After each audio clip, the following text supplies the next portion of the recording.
India affords a vast range and variety of classical traditions that have been born out of a sense of worship and divinity.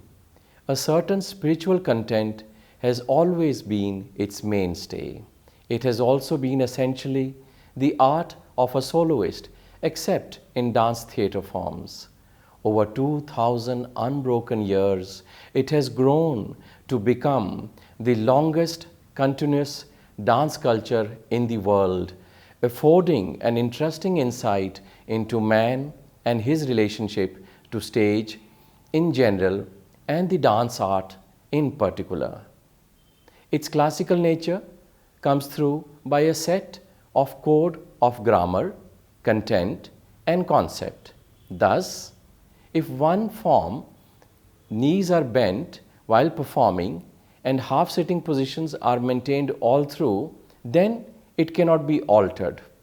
That is the style's characteristics. The position of hands, the use of eyes, neck, torso, feet, all go towards making dance units which belong and become strings of movement through which individual characteristics and a grammar is set which makes each form distinct and thus, with age and tradition, classical. Which is why we call these styles classical, because it has antiquity, age, tradition, and continuity. The content is mostly mythological. These forms evolved over centuries, and it is believed these were created to please gods and their representatives on earth. The myth goes that the gods were bored and asked the wisest among them, Brahma, the creator, to create some form of entertainment that would involve and engage all. Brahma enlisted the help of sages, of whom Bharata was given the specific task of writing a new Veda, the holy treatise of which four existed already: Rigved, Samaved, Yajurved, and Atharvaved. I am sure all of you know of these four Vedas. But the fifth Veda, which then Brahma entrusted Bharata Muni to write, was called Natya Shastra. And through this work, the details of modern dramaturgy, dance, drama, music in totality in India was born. When the gods saw their own stories enacted on the celestial stage, they were pleased and blessed the enterprise. Thus, dance dramas were born. They then requested Brahma that the same be taken to planet Earth, where, by listening to such tales, human beings would benefit by what is moral and what is righteous. Earthlings would live pious lives, and these stories enacted through dance, drama, and music will help reinstate myths and traditions. Thus, the art of dance drama were born to enlighten, entertain, and educate human beings. Over centuries, these dance and drama traditions have crystallized to 7 main classical dance forms of India: Bharatanatyam and Kuchipudi from south on east coast in state now called Tamil Nadu, Kathakali from Kerala on southern west coast, Mohiniyattam also from the same region, Kathak from north and central India, and Odissi from east and Manipuri from extreme northeast. In 2002, additions like Satriya from Assam in northeast have been added out of bureaucratic and political considerations. This way, national poet Rabindranath Tagore's amalgamation of different forms too now seeks recognition as a form called Rabindranatyam. Regional aspirations, fueled by ready-to-please bureaucrats and politicians wanting to become popular, sometimes means some new forms will be added once in a while. Each of the principal 7 styles, Bharatanatyam, Kathak, Kathakali, Mohiniyattam, Manipuri, Kuchipudi, and Odissi, has set grammar and language and are practiced and taught traditionally from master to disciple. A minimum of 10 years of training is critical to gaining some basic level of proficiency. While Kathakali was best represented example of dance drama involving many patras or characters, thus a group part, all others were art of soloist. Each form was taught in a personalized manner, and the tradition of Guru Shishya, master to disciple, was paramount. Gurus, as master teachers were called, were not found sitting in institutions waiting for students to come and pay. They were mostly benevolent father figures who took a very few students and truly talented one under their wings in preparation to groom. This process was not bound by time, money, or years, but could take a lifetime. Until the guru gave permission, a student could not perform or take to stage. Both the guru and the student had time for and commitment to art. Under long colonial rule from 16th to 20th century ADE, most of these forms suffered from lack of patronage under the colonial rule, especially of the Britishers, whose Victorian ways and prudish nature did not permit an open celebration of the body and spirit, and who also looked down on traditional local cultures and did all to discourage it. Lord Macaulay, a certain British viceroy, further killed traditional arts by delinking culture from education in schools. Thus, traditional disciplines like yoga, reading of Sanskrit scriptures, and classical music and dance were given a go by. Local patronage by Indian chieftains and royalty assured some survival and continuity in certain pockets, else most of these traditions would have been lost. In that, the role of local temples as cradle of culture cannot be underestimated, and local nobility supported these temples, thus indirectly these dances got supported. The work of a few pioneering gurus and visitors from abroad also helped these forms get established.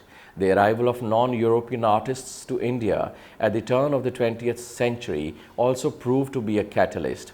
Among these, mention can be made of Ruth St. Denis and Ted Shawn, pioneering American dancer, Anne Pavlova and Victor Dandre, Russian star performers, Lammeri and Ragini Devi, enterprising American dancers, Louis Lightfoot, Australian talent, and many others. They saw the dismal condition of Indian dances, submerged under a long alien rule of 400 years, and felt sad for these century-old traditions. Dutch writers like Beryl de Zoet and French and Italian travels like Alain Denislew and Tavernier wrote the observations that helped too. The foreign dancers took samples of these forms and helped create a flavor of these dances through their own interpretations, thus giving Indian dances a worldwide audiences and assured survival. These were in form of short items or Hindu dances with popular imagery. They also discovered new partners and thus created stars of the form. Thus, Anna Pavlova discovered and partnered Uday Shankar, who was to become father of modern Indian dance later. Lammeri discovered and partnered Ram Gopal, who was to become the king of classical forms, and Ragini Devi discovered and partnered Gopinath, who was to take Kathakali abroad.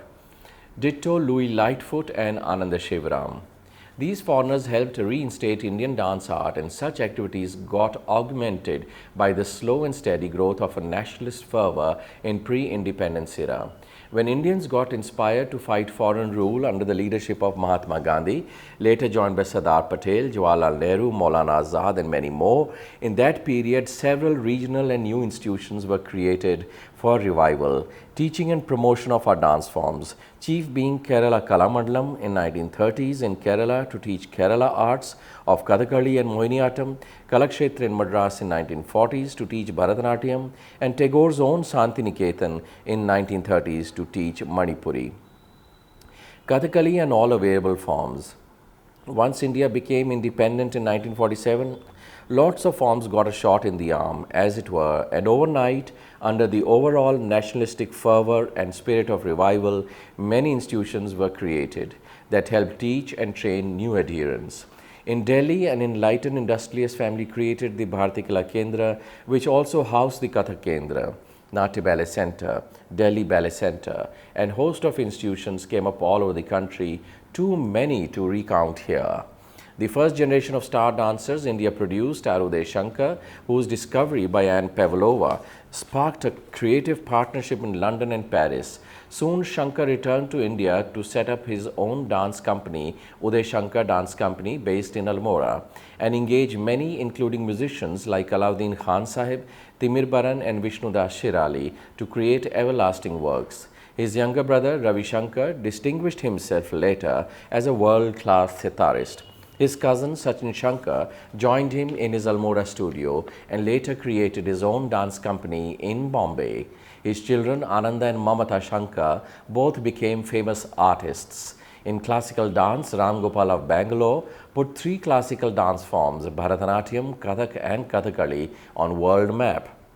These two can be called pioneers, for they believed in Indian dance and helped reach out as early as the 1930s and 1940s.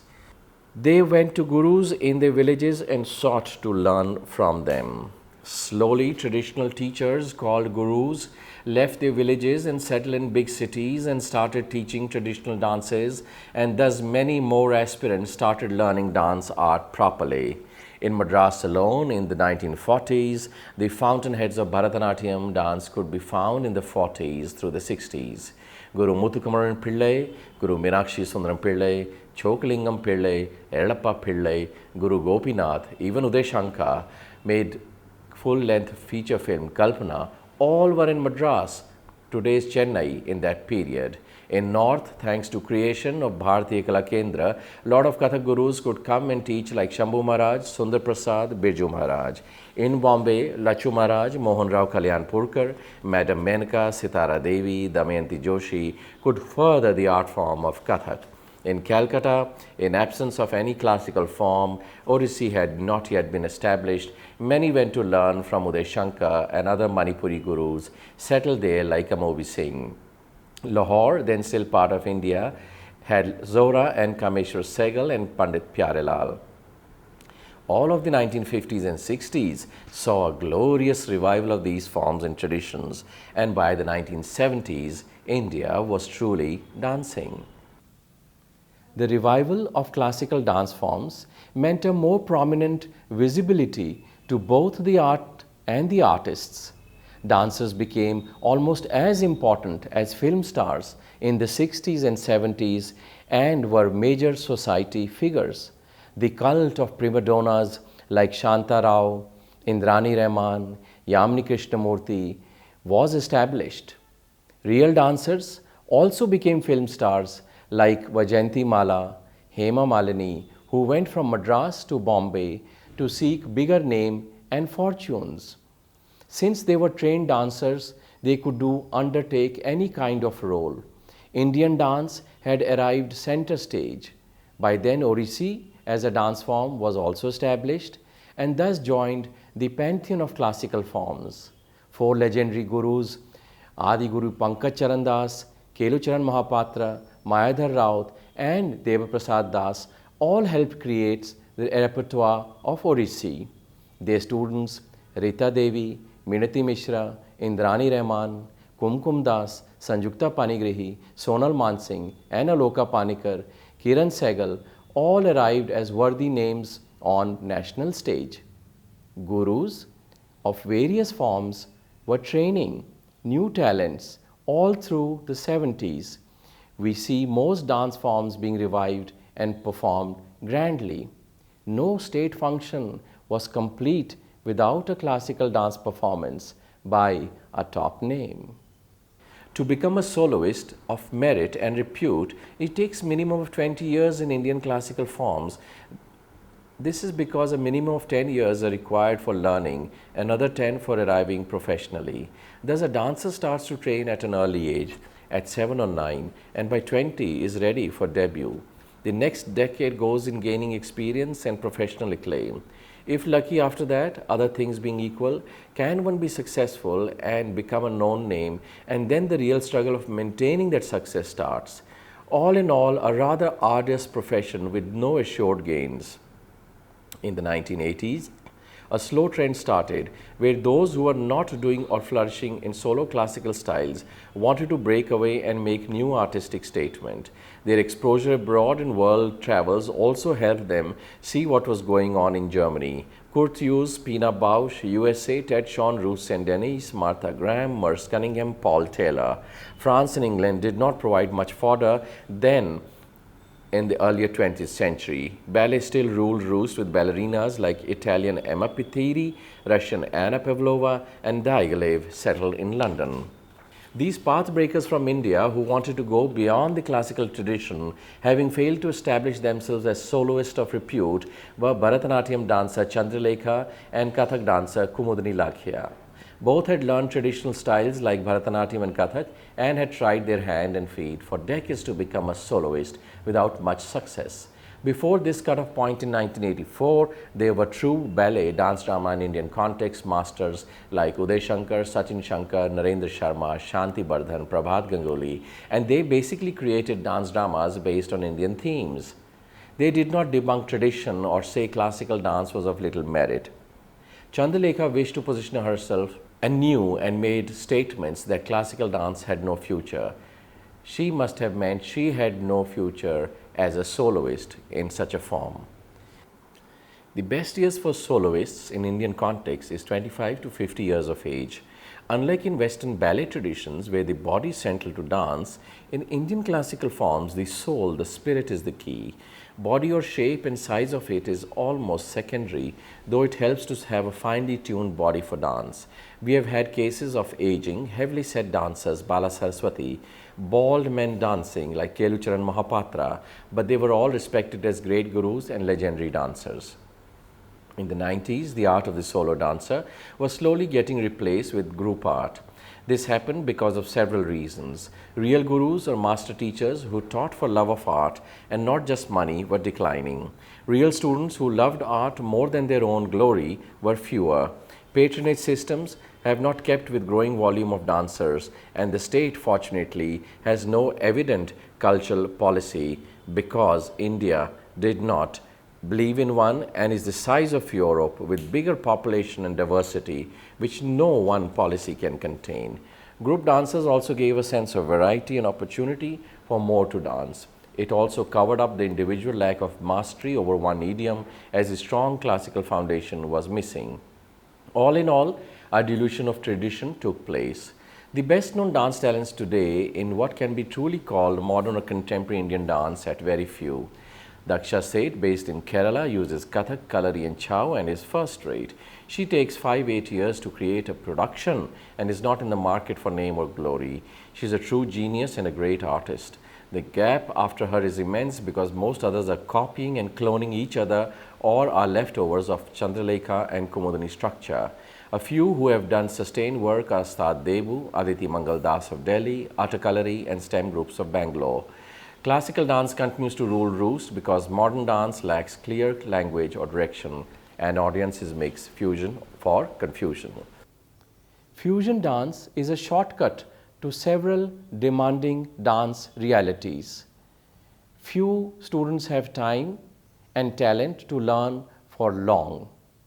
There are really no real gurus or masters left. Teachers have become gurus, and there is a vast difference between the two. A guru was not in the market only about name and fame. It was about passion and pursuing an art form.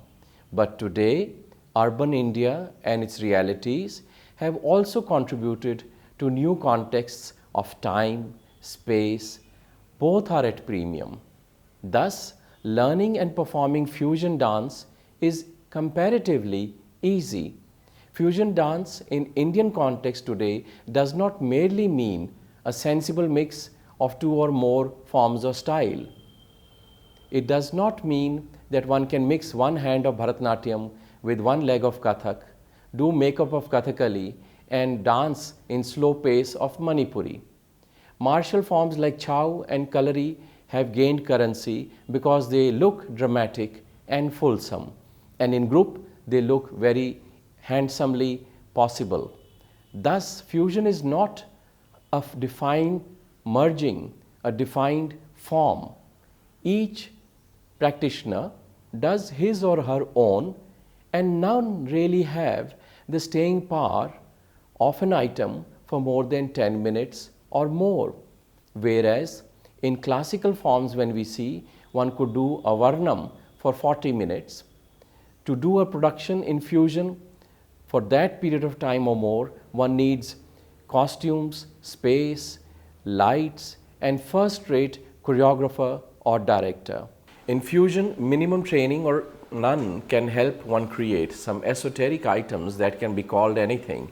wind, air, water, karma, reaching out, looking within. Any fancy and vague title will do, and more esoteric and vague, the better. This type is easy to do, as a creator generally takes the liberty of simply borrowing or stealing any existing music of any composer. Bach rubs shoulder with Keith Jarrett and L. Subramaniam with Pavarotti. Some vague body movements, some stretches, and some international-looking shining leotard costumes are all one needs to arrive on stage, and also on page 3, society pages. Increasingly, films do support and offer these new bastardized forms because it is new. In the name of innovation, anything goes, and while many group and talents spring up often, few last beyond 2 seasons. Thus, fusion is not taken seriously as dance culture. When they can't do serious classical style, the shortcut is fusion. Hence, they help create confusion. After 10 years of this new genre, fusion, many in the audiences wish to return to pure traditional forms and their beauty. Thus, it is always a delight to see an Alaimel Valli, who ranks supreme in Bharatanatyam talent of today. None have the staying power, the brilliance of the form, and the beauty of art like her. Leela Samson, Malvika Sarukai, Satyanarayan Raju, and Urmila Satyanarayan show seriousness of purpose. In Odissi, there is a big gap between generation last, Sanjukta Panigrahi, Aloka Panikar, and Kiran Sehgal, and generation next. And by default, it is filled by Madhavi Mudgal, whose aesthetics are high but dance appeal cold. Good lights and costumes can enhance, but not entirely make up for beauty and depth of classical dances. Shamila Biswas of Calcutta is slowly emerging as someone with a difference in Odissi. The Pratima Bedi students of Nrityagram have mastered the art of presentation and are successful abroad with dramatic lights and poses. At home, this novel institution Pratima created is in shambles with no students or teachers and a handful of girls trying to remain relevant. In Kathak, soloists of merit are hard to name as most do group work now, but Malati Rawat is one exception. Rajendra Gangani, Maulik Shah remain somewhat senior, while youngsters Tushar Bhatt and Swikrit are beginning to make a mark. In Kuchipudi, Vajayanti Kashi and Anand Shankar Jayant are in good form today, and in Mohiniyattam, Deepthi Bhalla, Om Cherry and Neena Prasad try be true form. The popular dances on TV with Bogi Woogie, Nach Baliye, Dance India dance shows running for decades reflect young India and its aspirations, and suddenly many more seem to be dancing today. In last 20 years, India has become a young and modern technologically progressive nation. Today it has world's largest young populace, nearly 60% of it, 1 billion population is under 25 years of age. Imagine 600 million people under 25-30 years of age. It's a big resource and challenge. In future, what do we see of Indian dance? The plate is full and overflowing. There are thousands of classically trained dancers who seem to be at it and perform even when there is no obvious support systems. Most performances are not ticketed, and relatives and friends make for the audiences. The press is generous because it needs to fill space, and cricket and football not being played daily. Critical appraisal having gone out of newspapers, only page 3 society columns are left. Quality has been taken over by quantity. Specialized dance-related journals like Shruti, Attendance, Nartanam and Angarag help dispel dance news and views, while specific dance sites like nartaki.com do their bit for internet-savvy readers. Classical dance being always marginalized in most societies, Indian dances are no exception. Audiences are limited though committed. The symbol of Nataraja, Lord of the Dance, is pan-Indian. Big cities, and that means nearly 10 million people, are busy teaching, projecting and propagating dance forms, and while many parents desire their children learn some art form, especially in South India, the insular and civilized part of India, the lack of professional avenues make it difficult to pursue as a career. It is customary that most children learn some dance form, especially girls, till they are 20 and then decide if it is to be a profession. Pushy parents seeking social esteem and better marriage prospects also encourage their daughters to learn, so if nothing else, it helps them in deportment, social graces and confidence levels. Once married, family life and responsibilities take over. 90% of those who learn for 5-10 years age between 10 to 20 never take to stage professionally. Dance is a calling, not a career. Fusion dance in India today is still evolving. It needs lot more inputs, and I'm sure with time some of you in this class might be the future of fusion dance in India.